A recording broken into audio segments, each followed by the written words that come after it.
I think one of the reasons is that these are all instruments for obtaining power, and obviously, the passion for power is one of the most moving passions that exist in man, and you are being engineered for obedience. Everything you crave, pleasure, comfort, distraction, isn't just making you weak, it's making you a slave. You think you're in control? Think again.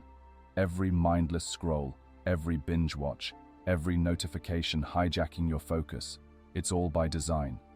A system so perfect you don't even realize you're trapped. The richest, most powerful people in the world don't fall for it.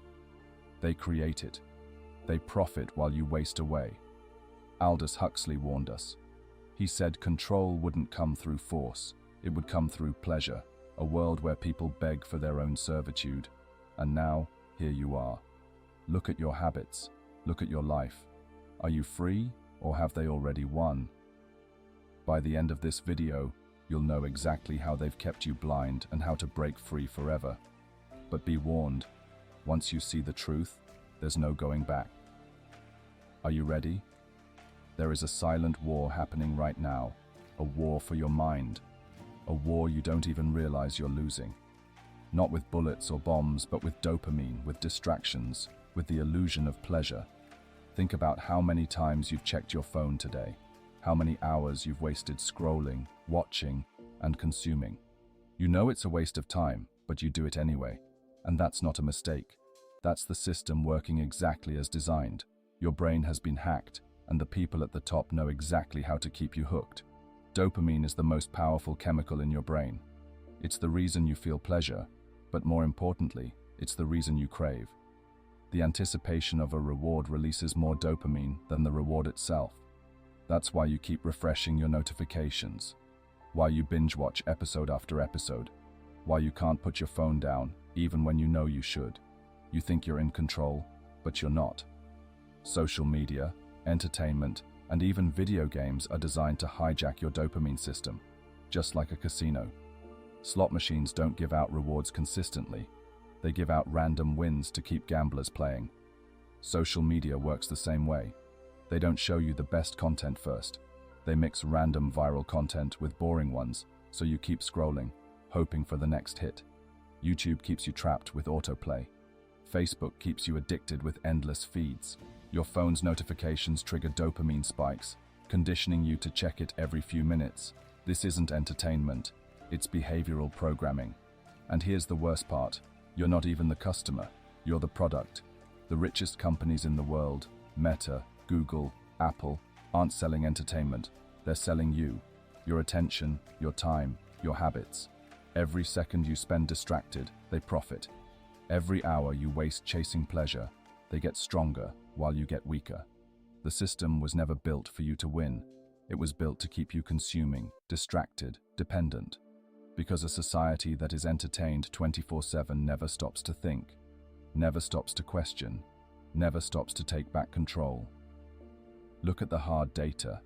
A 2020 study found that excessive screen time is directly linked to higher anxiety and depression. Research from the Journal of Behavioral Addictions shows that smartphone addiction alters brain structure in the same way as hardcore drug addiction. The average person now spends over 6 hours a day on their phone. That's 91 full days per year. Gone.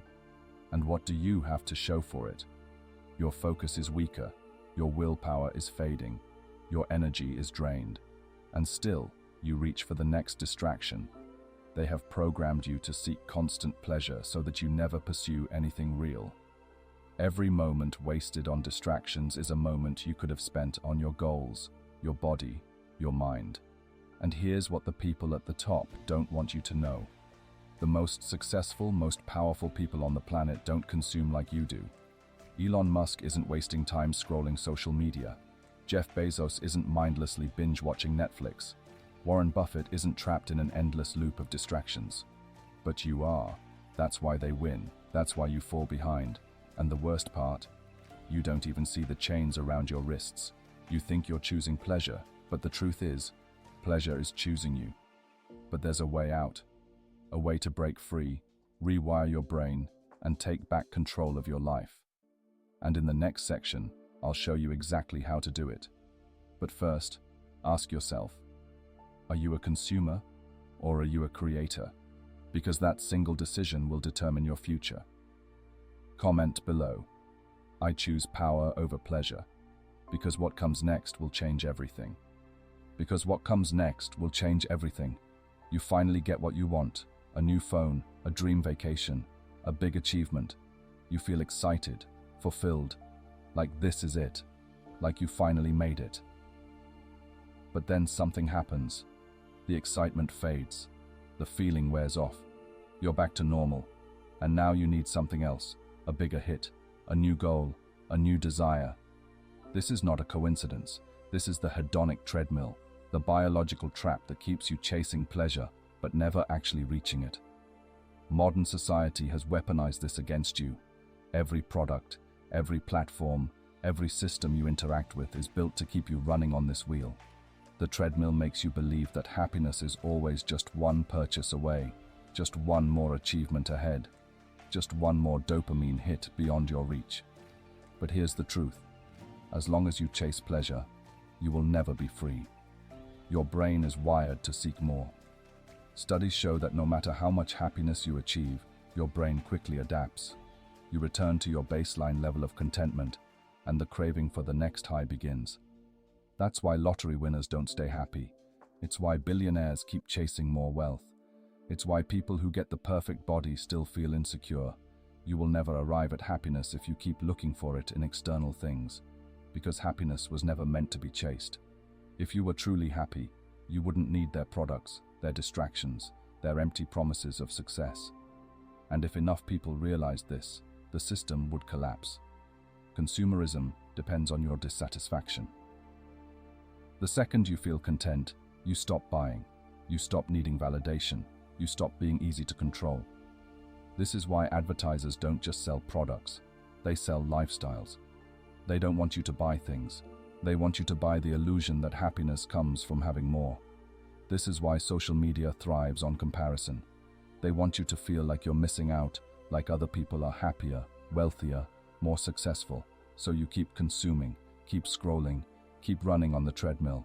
The game is rigged, but you don't have to play. Not all pleasure is bad, but there's a difference between cheap dopamine and deep fulfillment. Cheap dopamine is fast, easy, and addictive. The rush of social media likes, the endless scroll of entertainment, the sugar high, the shopping spree, the quick thrill. But what happens when it's over? You crash, you feel empty, and so you reach for another hit. Deep fulfillment is slow, difficult, and requires effort. Building a skill, achieving a goal, strengthening your mind, body, and discipline. It's not an instant high, but it lasts. It builds you up instead of breaking you down. This is why so many people feel empty, even when they have everything they thought they wanted. They've been chasing cheap dopamine, never realizing that real happiness isn't about more pleasure, it's about more meaning. Here's how to escape the hedonic treadmill and take back control. Because if you keep chasing the next high, you will never be satisfied. You will always feel like something is missing, but you don't have to stay trapped. You can rewire your brain to crave what actually makes you stronger. Step 1. Cut out one cheap dopamine source. Identify one habit that keeps you addicted. Social media, binge watching, junk food, compulsive shopping, and cut it for 1 week. Watch how your mind reacts. Feel the withdrawals. This is your addiction being exposed. Step 2. Replace it with deep fulfillment. Instead of chasing the quick fix, do something that requires effort. Read a book, learn a skill, work on your body, your mind, your craft. The first few days will feel uncomfortable because your brain is rewiring itself. Step 3. Embrace discomfort. Growth doesn't come from pleasure, it comes from struggle. The more you train yourself to resist instant gratification, the more powerful you become. Every time you choose discipline over indulgence, you reclaim your control. Every time you resist the easy pleasure, you take back your power. These are the first steps to breaking free. This is how you escape the system. Most people won't do this. They will keep chasing, keep consuming, keep running in circles. But a few will wake up. A few will step off the treadmill and into a life of real purpose, real strength, real power. Which one will you be? They don't need to control you with force. They don't need chains. They don't need threats. All they need is for you to stay distracted, addicted, weak. Aldous Huxley warned us in Brave New World that people wouldn't rebel against their oppression. They wouldn't need to, because they'd be too entertained to care. And now, look around. Look at the world you live in. It's not a prison made of walls. It's a prison made of endless distractions. Your phone, your TV, your constant need for entertainment. These are the chains. And the worst part, you don't even see them. Your time is money. Not for you, but for them. The longer you scroll, the more they profit. The more distracted you are, the richer they become. It's why social media companies don't just want you using their platforms. They want you addicted to them. The more they can keep your attention, the more they can sell your data, the more they can manipulate your behavior. And here's the most dangerous part. They are not just competing for your time. They are reprogramming your mind. The more you consume, the harder it becomes to focus. The harder it becomes to create. The harder it becomes to think for yourself. And that's exactly what they want. If you feel like your attention span is getting worse, you're not imagining it. It is. Studies show that the average attention span has dropped to just 8 seconds, shorter than a goldfish. And that's not just because of distractions. It's because your brain is being rewired. The more you consume short, fast, high-stimulation content, the harder it becomes to focus on anything meaningful. That's why you struggle to finish books, but can scroll for hours. You can't sit still in silence without reaching for your phone. You feel uncomfortable when there's nothing stimulating your brain. You weren't born this way. You were trained to be this way. In Brave New World, people weren't controlled by fear. They were controlled by pleasure. They took a drug called soma, something that made them happy, passive, and easy to manipulate. Today, we don't need soma. We have screens. Instead of facing reality, we escape into movies, endless shows, never-ending entertainment. Instead of confronting our own thoughts, we drown them out with distractions. Instead of fighting for something real, we numb ourselves with easy pleasure. The greatest weapon ever created isn't war, it's entertainment. Because a population that is constantly entertained never rises up, never questions, never rebels. They don't have to take your freedom. They just have to make you too distracted to notice it's gone. Here's how to rewire your brain for power. You can stay plugged into the system, keep chasing cheap dopamine, feeding your addictions, letting them control your mind. Or you can wake up. You can take back control. You can start training your brain to resist distraction and reclaim your focus. Step 1. Rebuild your attention span. Cut out all short-form content for 7 days. No TikTok, no Instagram Reels, no short dopamine spikes. Replace them with long-form content. Read books, listen to deep podcasts, watch educational videos. At first, it will feel uncomfortable. That's because your brain has been conditioned to seek fast hits of pleasure. But if you push through, you'll feel something most people never experience anymore. Clarity. Step 2. Do one hard thing every day. Your brain craves ease. You have to reprogram it to crave a challenge. Take a cold shower, work out intensely, do deep focused work with no distractions. Every time you choose difficulty over comfort, you break free from the system that wants you weak. Step 3. Eliminate mindless consumption for 1 week. Track everything you consume, social media, TV, distractions. Write it all down. Then ask yourself, is this making me stronger or weaker? Most of what you consume is making you weaker. Cut it out. Replace it with something that builds you. The world is designed to keep you entertained, pacified, and controlled. But you don't have to play their game. Most people will stay asleep. Most will keep chasing distractions. But a few will wake up. A few will step off the treadmill and start building a life of real focus, real power, real freedom. Which one will you be? Now, let's talk about how pleasure can work like an invisible set of chains. These aren't chains you can see or touch, but their grip is just as strong. The more we chase these moments of joy, the more they become like water running through our fingers, always slipping away, leaving us thirsty for more. This is where control comes into play. How can we step off this treadmill? First, shift from extrinsic to intrinsic values. Experiences that offer growth, connection, or creativity provide deeper and more enduring forms of satisfaction. Finding joy in the process rather than the outcome helps us appreciate the journey we're on. 2. Practice gratitude. By regularly reflecting on what we have rather than what we lack, we shift our focus from yearning to appreciation. Finding joy in small, everyday moments counteracts the constant push for more. 3. Embrace mindfulness. Mindfulness encourages us to be present, fully engage with where we are, and appreciate who we're with.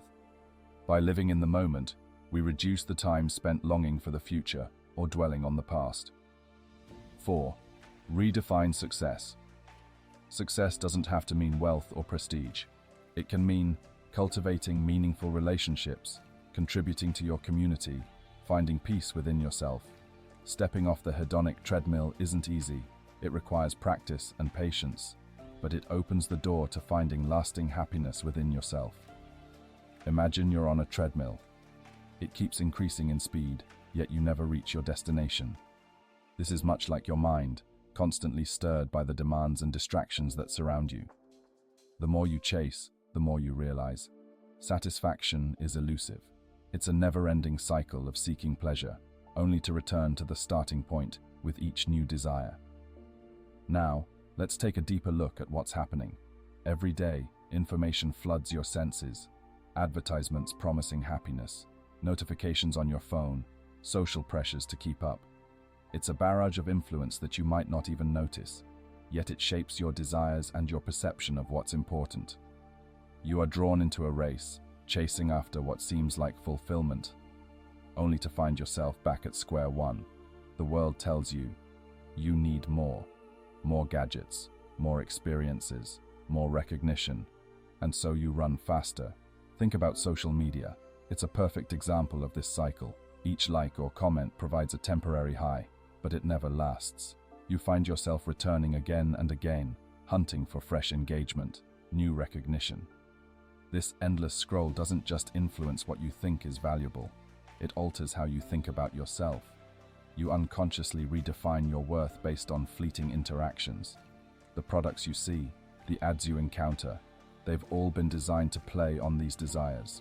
The goal is to hold your attention, sway your choices, keep you in the loop.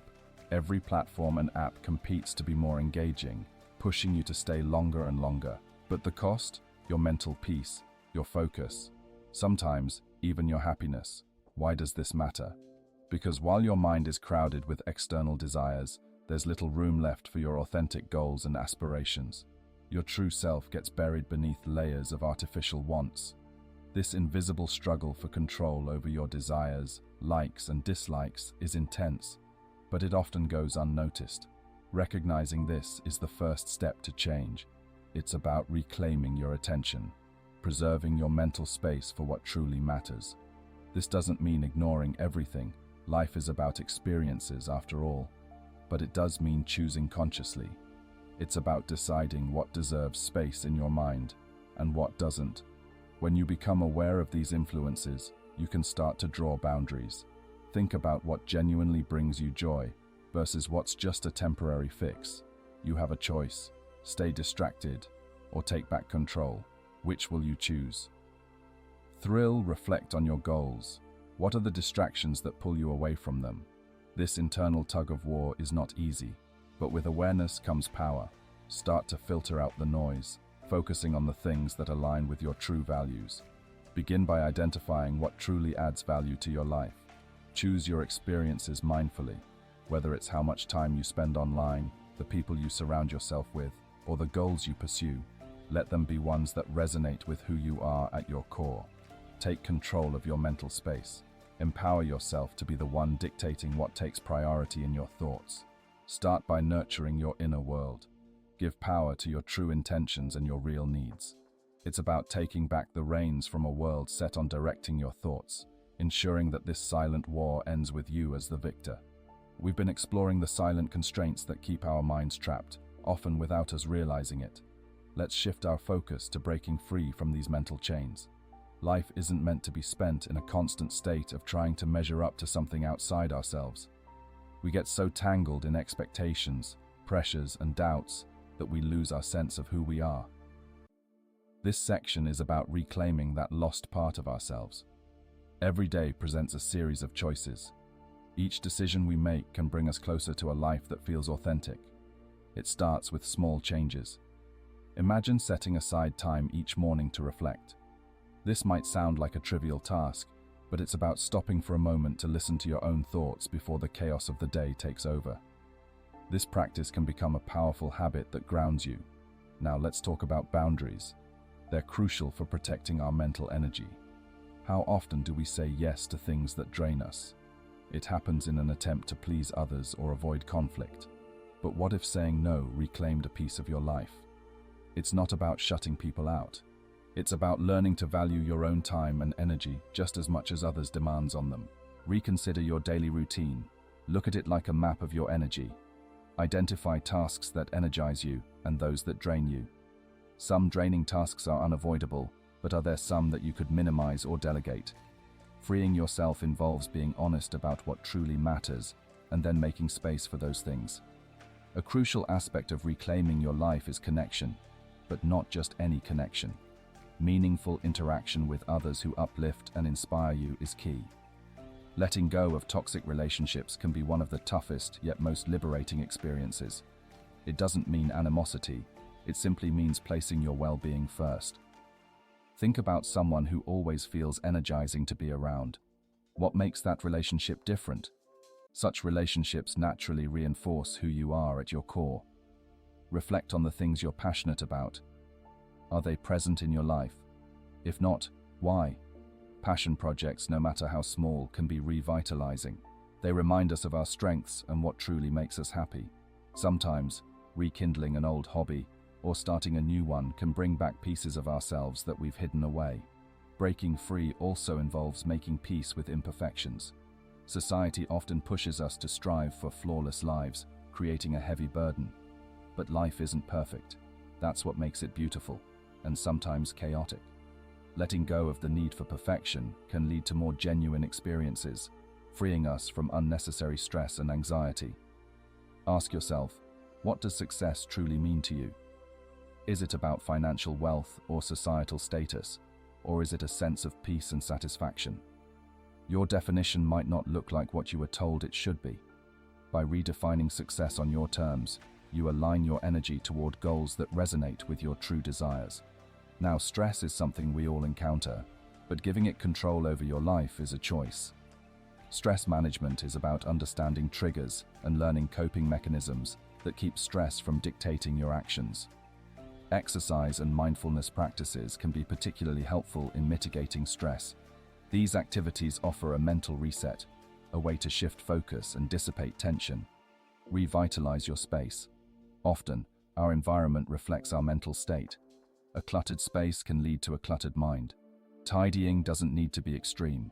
Even small changes can bring clarity and calmness. Start with your immediate surroundings and gradually extend these changes to other parts of your life. Finally, ponder the power of gratitude. Yes, we all face hard days that seem bleak, but even on those days, seeking out small things to be grateful for can shift our mindset. It's not about dismissing the bad, it's about recognizing the good as well. These changes don't happen overnight. They take patience and commitment, but with each step you reclaim a bit more of your life. You start living with intention, aligning your reality with your true self. It's a journey worth taking, one that begins with your decision to take back control and live life on your terms. As we prepare to move into the next section, let's consider how these small changes lead up to something much bigger. It's about the shift in mindset that places control squarely in your hands, leading you to true power. Achieving true power involves more than just physical strength or authority. It begins with understanding your internal energy and how to control it effectively. Personal power means having the ability to direct your thoughts, emotions, and actions toward desired outcomes. When you realize that internal strength influences external circumstances, you unlock an amazing potential within yourself. At the heart of this shift is self-awareness. To harness your energy, first, become aware of your current state. Consider your emotions, thoughts, and habits. Are they aligned with who you want to be and where you want to go? Recognize patterns that hold you back and begin the work of altering those that do not serve your goals. Emotional balance is another key to achieving true power. Learn to respond rather than react to situations. Reactions are often immediate and based on emotion, but responses are considered and deliberate. By gaining control over your emotions, you make better decisions and begin to radiate a calm energy that influences those around you. To maintain energy flow, physical health cannot be neglected. Exercise, eat well, and ensure adequate rest. Physical wellness supports mental and emotional health, providing you with the clarity and stamina needed to pursue your aspirations. Mindfulness and meditation offer tools to increase concentration and manage stress. These practices train you to focus on the present, reduce anxiety, and improve emotional health. By training the mind to focus, you gain the power to direct your energy toward your true intentions. Will you let your energy be drained by distractions, or will you rise, reclaim it, and step into the power that's yours to take? Comment below. I am in control if you're done letting anything outside of you dictate your energy. Your path to influencing change begins with a single choice made today. Join the movement. Embrace the possibilities. Your future starts now with the steps you decide to take and the decisions you make. This is your moment to act, to be part of something transformative, meaningful, and forward-thinking. Reimagine what lies ahead, knowing you have the power to shape it. The choice is yours. Make it count. But there's more to the science of addiction than just brain chemistry. Behavior and context matter greatly. The brain craves not just the substance, but the rituals and environments associated with it. Repeated actions and familiar settings become cues that trigger the brain, further tightening addiction's grip. Understanding these aspects helps demystify addiction. It shows how it's not merely about personal choice or lack of willpower. It's about changes in the brain driven by substances and experiences. Recognizing this can remove some of the stigma that surrounds addiction and highlight the need for empathy and support for those affected. It also underscores the importance of treatment and intervention that can help reset the brain's chemistry and pathways. Supporting someone through recovery involves understanding these changes and working to help them restore balance. It's a journey of rebuilding, finding new sources of joy, relearning coping strategies for stress, and healing both mind and environment. It's a complex condition with roots that reach deep into biology and experience, but recognizing that it's a condition of the brain can pave the way for better understanding, treatment, and compassion. This scientific insight provides a framework for how, with support and appropriate treatment, there is hope for a healthier, addiction-free life. Addiction is a significant force that impacts many aspects of life, not just for the person experiencing it, but for society at large. It is crucial to consider who truly benefits from the cycles of addiction. At first glance, it might seem like no one truly wins. Yet beneath the surface, there are players who significantly gain from this ongoing struggle. Think about big industries that profit from keeping people hooked.